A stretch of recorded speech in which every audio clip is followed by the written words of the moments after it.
everyone, I am the professor. In the last video lecture, we discussed the number of trailing zeros in each of the factorials in very broad detail. So in today's lecture, we will be dealing with some of the good questions related to the same topic. So our first question is, which of the following cannot be the number of trailing zeros in factorial A, where A belongs to natural number, that is n? Okay, so these are the options given and we need to find which of the following cannot be the number of trailing zeros in factorial A.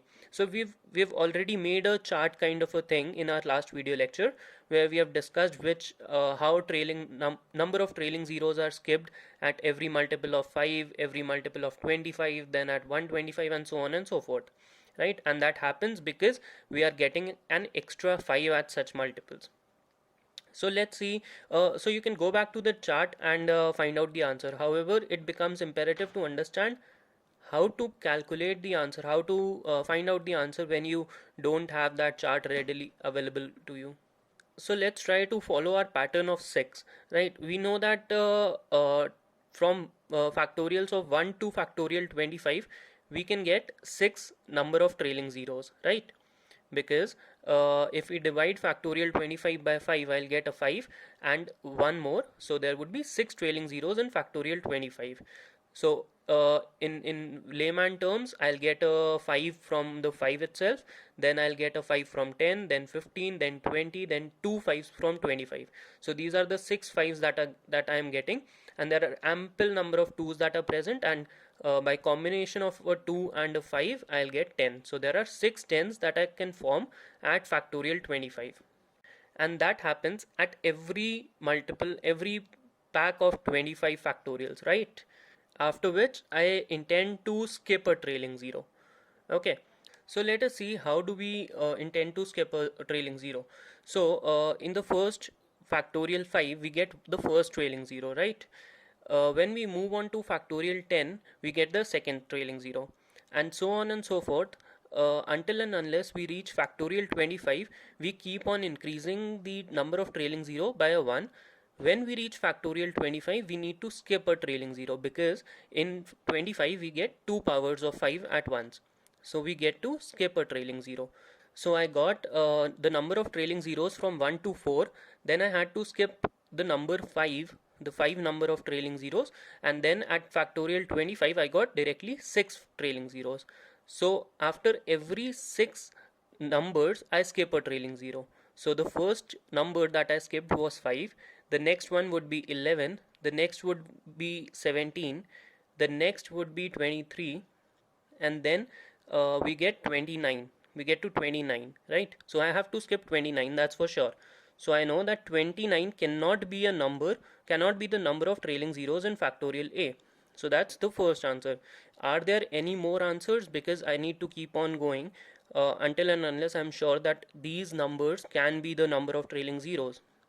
I know factorial 100 has 24 trailing zeros, right? And 125, the next multiple of 25 will lead me to skip a trailing zero. So that means the 29 that I have skipped was because of 125, but because of factorial 125 I had to skip 2 trailing zeros, not 1, because 125 has 3 powers of 5 in it. So at factorial 125 only I had to skip 29 as well as 30. Then again going with a block of 6, I get to 36 because I have skipped 29 and 30, so I get to 36. Then moving forward I get to 42, so 42 is skipped. Then the next number that I would skip would be 48. So 47 is a part of the number that can be the number of trailing zeros. Even 33 can be the number of trailing zeros. And 12, of course, it can be. 12 is in factorial 50, you get 12 trailing zeros. So only 29 is the number where I can't, which cannot be the number of trailing zeros. Now this one was a very easy question because of the options available. The options available were pretty much in our reach to understand and calculate which can be and cannot be skipped. Let's try to change the options and then see if we can apply the same process or a simple process. So the options now are 90, then 94, then we have 92, then let's take 93. Okay. So I need to check which of the following cannot be the number of trailing zeros in factorial A, where a belongs to n, and the options are 90, 94, 92, 93.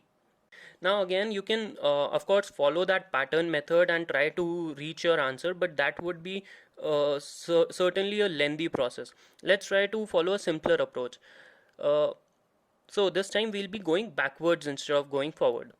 So I know that factorial 100 has 24 trailing zeros in it. So I can say the next 100 factorials, that would be from factorial 101 to 200, that would have another at least 24 trailing zeros, right? Because the first 100 had 24, so the next 100 should have at least 24, because we would be skipping some trailing zeros. So in factorial 24 it would have 48, even more than 48 trailing zeros. In the same way, if I go to factorial 300, I'll have more than 72 trailing zeros, because again in the next 100 I'll have at least 24 trailing zeros.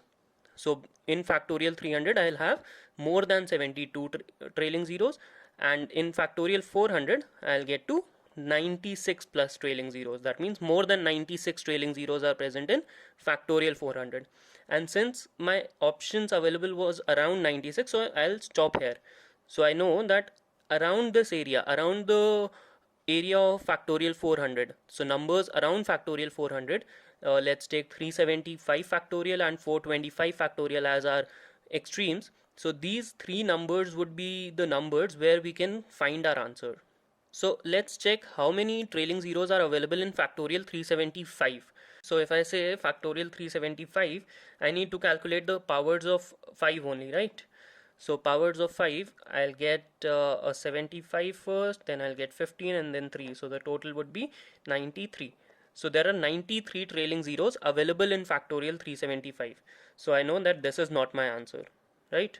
My options left are these three only, 90, 94 and 92. So these are the only options that I'm left with. So I know that 93 trailing zeros are present in factorial 375, and 375 is a multiple of 125. So at 125 I would have skipped 2 trailing zeros, right? Because at every multiple of 125 I get 3 powers of 5. That means I'd be skipping 2 trailing zeros. So similarly at factorial 375 I must have skipped 2 trailing zeros. So by that logic, at factorial 370 I should have 90 trailing zeros, because I have skipped 2 trailing zeros, right, at factorial 375. So going back to factorial 370, because that was the previous multiple of 5, that would bring additional or a less number of trailing zero, because I get more trailing zeros only at multiples of 5 and not at any other number. So at factorial 370 I must have 90 trailing zeros. Let's check if that's correct. So factorial 370, I'll get, if I divide it by 5, I'll get 74, then I'll get 14 and then 2. So that is 90. Yes, 74, 14 and 2, 90. So there are 90 trailing zeros available at 370 factorial. So 90 is also not my answer. 92 is not available, because from factorial 370 to factorial 374 I'll be having only 90 trailing zeros, because there is no additional introduction of a 5. At 375 I'm getting 3 more 5s, so that is the reason I'm skipping 2 zeros there. So my answer should be 92. So my first answer is 92. That 92 cannot be the number of trailing zeros in factorial a. Now let's see if 94 can be a possible option or not. So going forward, 375, the next introduction of 5 would be at factorial 380. So let's see how many number of trailing zeros are present at factorial 380. So if I divide it by 5, I'll get 76, then I'll get 15, and then I'll get 3. So the total would be 8 and 4, so 94. Yeah, so there are 94 trailing zeros available at 380. So 94 is also not my answer. So my only answer in this case is 92. 92 cannot be the number of trailing zeros in any factorial. So that is how you that is the application of such questions. However, if you are considering exams like CAT, this is something that is beyond the vicinity of CAT, but when you are giving mocks and everything, these type of questions are something that you will come across quite often. So it helps you boost your morale and everything. So it's necessary that you are aware of the application process of these questions as well. So let's try to do a couple of more questions before we wind up. So next question is we need to find the number of trailing zeros, since it's about trailing zeros only. So we'll find the number of trailing zeros in the expression. Let's take factorial 1 into factorial 2 into factorial 3 into factorial 4 till factorial 30. So in this case we have a product, we have an expression given of products of factorial from factorial 1 to factorial 30. We need to find the number of trailing zeros available in this expression. So I know that factorial 1, factorial 2, factorial 3 or factorial 4 don't have a 0 in it because there is no 5 available, and for a trailing 0 to be formed there is at least a 2 and at least a 5 required.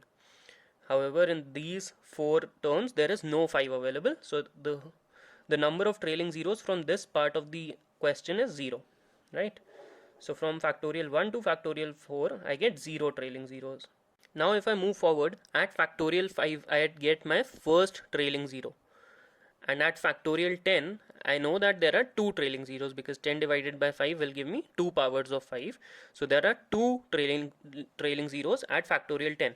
So from factorial 5 till factorial 9 I'll be getting a trailing 0 in each of the terms, and there are 5 such terms, right? Factorial 5, factorial 6, factorial 7, factorial 8 and factorial 9.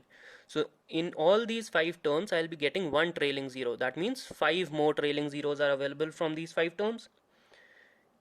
In the next 5 terms, that are factorial 10 to factorial 14, I'll be getting 2 trailing 0 from each of the term. So that means 10 trailing zeros in total. In the next 5 terms, that are from factorial 15 to factorial 19, I'll be getting 3 trailing zeros in each of these terms. That means I'm getting 15 more trailing zeros. And since these are trailing zeros, I can simply add them because that would be powers of 10 and bases are same, so the powers can be added in multiplication. So I'm just writing it in addition form here.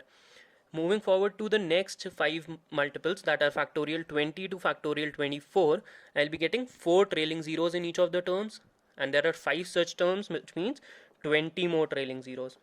Going forward to factorial 25 to factorial 29, I'll be getting 6 trailing zeros in every term because factorial 25 has 6 trailing zeros, because 25 has powers in 5, then 10, then 15, then 20 and 2 powers in 25. That means 6 trailing zeros in all.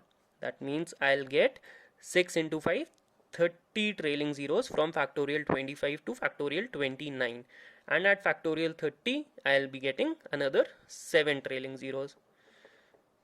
So if I just add them up quickly, 15, then 30, 60, 80 and then 7. So 87 trailing zeros, I'll write TZ. So 87 trailing zeros are available in this expression. Let's do one more question before we end the topic for trailing zeros. So I'll just write the question over here for you and then we'll proceed.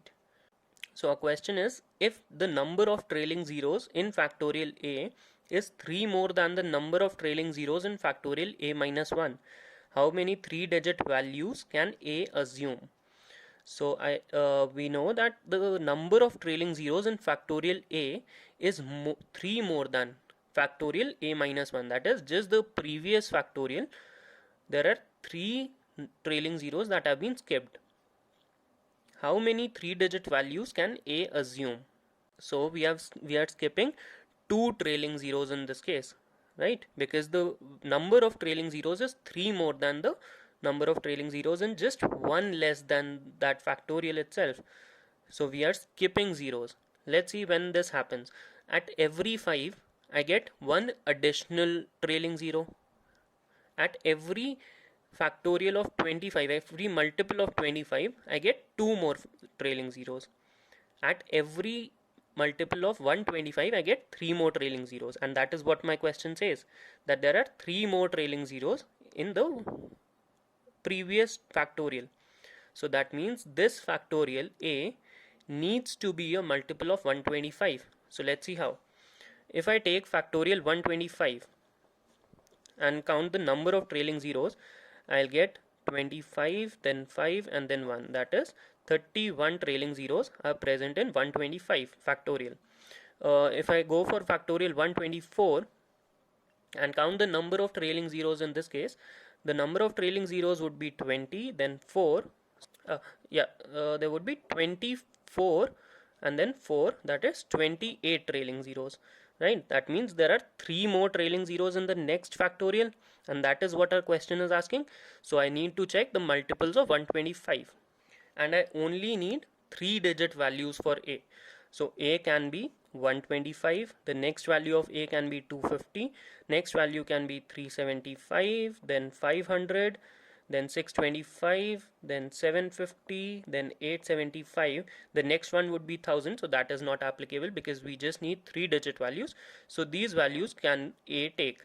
However, there is a catch over here, that 625 over here cannot be my answer, because if I check for factorial 625 and factorial 624, there would be some differences over there. So let's see what are the differences. If I check for factorial 625, the number of trailing zeros would be 125, then 25, and then 5, and then 1. So if I just add them up, I'll get 150, 155, 156 trailing zeros, right? For factorial 624, however, if I check the number of trailing zeros, I'll write it over here. So that would be 124, then I'll get a 24 and then 4. So the total would be 148, 152. So in this case, the difference is 3. In this case, the difference is not 3, it is 4. So I know that 625 cannot be my answer. So the number of values that a can take is 1, 2, 3, 4, 5 and 6. 6 values of a are possible. So that's about this video lecture. Thank you for watching. Keep studying. Stay safe. I'm the professor. See you soon. Bye bye.